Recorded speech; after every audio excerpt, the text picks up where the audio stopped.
Bonjour à tous et bienvenue. Le Real Madrid est presque prêt à parvenir à un accord avec Alexander-Arnold, avec qui il travaille depuis décembre dernier. À cette époque, le club avait officiellement contacté Liverpool pour tenter de parvenir à un accord pour le transfert de l'arrière latéral lors du mercato hivernal, ce que les dirigeants du club avaient refusé de faire. L'accord du club avec le joueur anglais porte sur 5 saisons et à l'expiration de son contrat le 30 juin, Liverpool ne recevra pas d'argent. Durant cette période de recrutement, le Real Madrid a fait 2 tentatives, toujours avec l'approbation du joueur pour renforcer une position dans laquelle, après la blessure de Carvajal, Lucas Vázquez restait le seul spécialiste de l'effectif.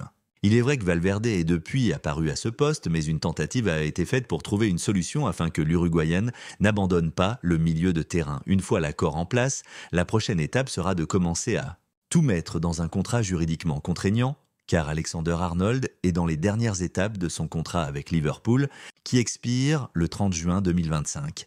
Marca a rapporté les mouvements entourant l'international anglais depuis qu'Arnold a décidé dans les derniers mois de 2023 que son séjour à Liverpool était terminé. Tout cela fait partie de la stratégie du Real Madrid de poursuivre les joueurs dont les contrats arrivent à échéance, un peu comme ce qu'ils ont fait avec Davis, même si le joueur canadien a finalement cédé à l'offre de renouvellement astronomique du Bayern, supérieure à celle convenue avec Madrid. À Valdebebas, on savait que le transfert d'Arnold était une opération à long terme, avec pour objectif ultime de s'assurer qu'il ne renouvelle pas son contrat avec Liverpool par tous les moyens, ce qui s'est produit jusqu'à présent après avoir résisté à de nombreuses propositions faites par Anfield. 4 couvertures, pour informer pas Asl. Pas la première couverture est apparue le 8 octobre, lorsqu'il a été rapporté que le Real Madrid était sur la piste d'Arnold. Le 17 octobre, Marca a rapporté que le joueur ne renouvellerait pas son contrat avec Liverpool, qui commençait à accepter l'idée de perdre l'un de ses joueurs les plus importants. Le 13 décembre, Madrid a mis un dilemme sur la table. Signer ou s'en tenir à ce qu'ils ont.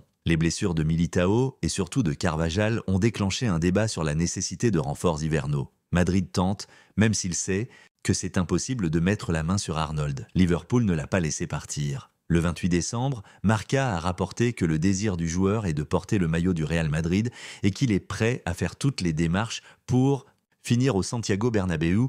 Le Real Madrid a repris l'entraînement cet après-midi. Il l'a fait même sans la majeure partie des internationaux qui reviendront progressivement dans l'effectif à partir de demain en préparation de leur retour à la compétition samedi contre les Ghanais au Santiago Bernabéu. De retour au travail, Ancelotti commence à évaluer l'état de ses joueurs afin de reprendre, avant tout, la lutte pour le titre de champion et de lancer une nouvelle vague du calendrier avec 3 titres à gagner. 4 joueurs sont indisponibles pour le prochain match contre Leganés, à savoir Carvajal et Militao, blessés de longue date, ainsi que Ceballos et Mendy, qui visent à récupérer pour le match aller des quarts de finale de la Ligue des Champions contre Arsenal à l'Émirat.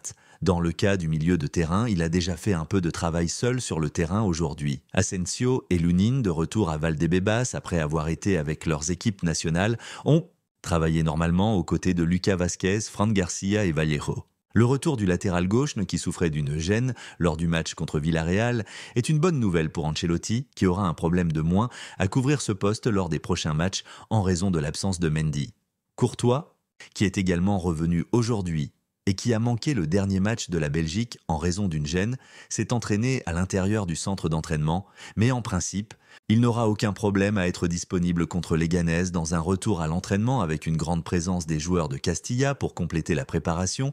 La séance a commencé par des échauffements communs sur le terrain. Les joueurs ont ensuite réalisé des exercices exigeants de possession et de pressing et ont terminé par des matchs à effectif réduit. L'Observatoire du football CIS, à l'occasion de sa 495e édition, a élaboré un rapport présentant les joueurs ayant les meilleures performances offensives au monde. Ce classement est basé sur 3 facettes statistiques du jeu, la réception, la création d'occasions et la finition. Le classement comprend également les joueurs ayant joué au moins 1080 minutes dans leur championnat national.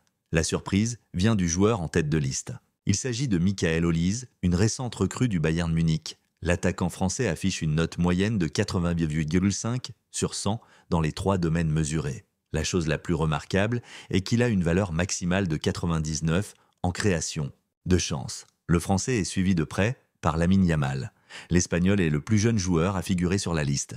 Il a une moyenne de 87 et sa plus grande qualité, comme celle d'Olise, est sa capacité à créer des occasions. Le reste du top 5 est complété par Florian Wirtz, 85, Vinicius Junior, 84,2 et Ousmane Dembélé, 83,6. Le Brésilien se distingue par sa capacité d'infiltration. Si nous approfondissons le classement, nous retrouvons les autres stars offensives du Real Madrid et de Barcelone, comme Mbappé, classé 11, Rafinha, classé 19, et Rodrigo, classé 18. Du reste des équipes de la Liga figurent Alex Baena, Iago Aspas, Nico Williams et Brian Zaragoza. Le plus surprenant est l'émergence de Javi Ontiveros de Cadix, l'un des rares joueurs issus d'une deuxième division nationale.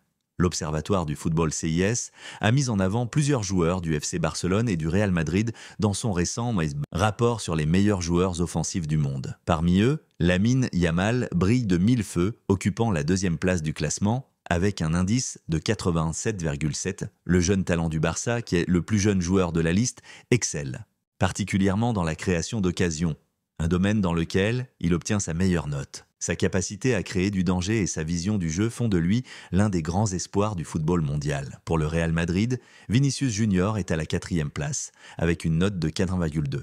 L'ailier brésilien, l'un des joueurs les plus perturbateurs de la scène internationale, se distingue par sa capacité d'infiltration, c'est-à-dire sa capacité à percer les lignes défensives et à créer des occasions de but. Son impact sur le jeu offensif des Blancs est indéniable et sa présence dans la liste confirme son évolution comme l'un des meilleurs attaquants du monde. La nouvelle recrue du Real Madrid, Kylian Mbappé, figure également dans le classement, se classant 11e avec un indice de 87. Sa polyvalence, sa vitesse et sa capacité à marquer des buts l'ont maintenu parmi les joueurs les plus décisifs du monde et son inclusion dans ce classement témoigne de son impact sur le jeu. Enfin, Barcelone a un autre représentant sur la liste, Rafinha, qui est classé 19e avec un indice de 70,3. Bien qu'il ne soit pas dans le top 5, l'ailier brésilien s'est avéré être un joueur clé pour les Catalans, notamment dans sa finition, où il a obtenu sa meilleure note. Sa capacité à terminer les jeux et à créer du danger dans le dernier tiers du terrain fait de lui un atout important pour l'équipe de Flick. Merci et à bientôt.